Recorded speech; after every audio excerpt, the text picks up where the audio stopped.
They say history is written by the victors, but what about the accountants?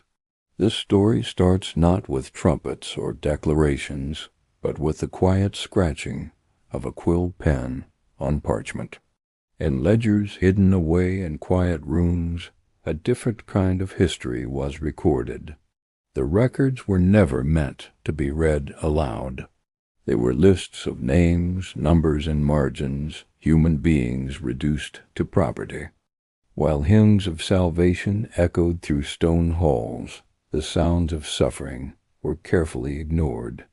In the age of empires, the Catholic Church stood shoulder to shoulder with kings and conquerors. Papal seals authorized conquest, and missionaries followed the flags of colonial ships. But behind the righteous mission of conversion, a darker economy was at work.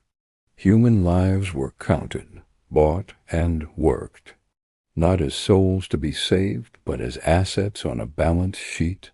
Some of these records still exist today, stark and undeniable.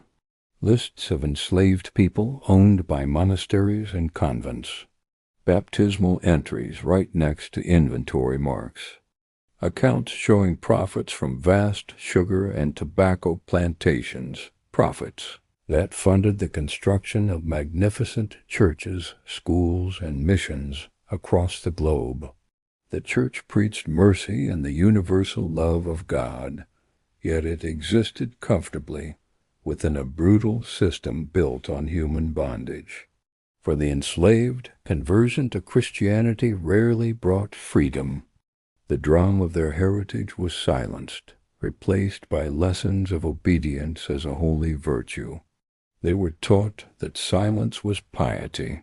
Their forced labor sustained sacred spaces, while their own pain and humanity remained unspoken and unrecorded in the grand narrative of faith.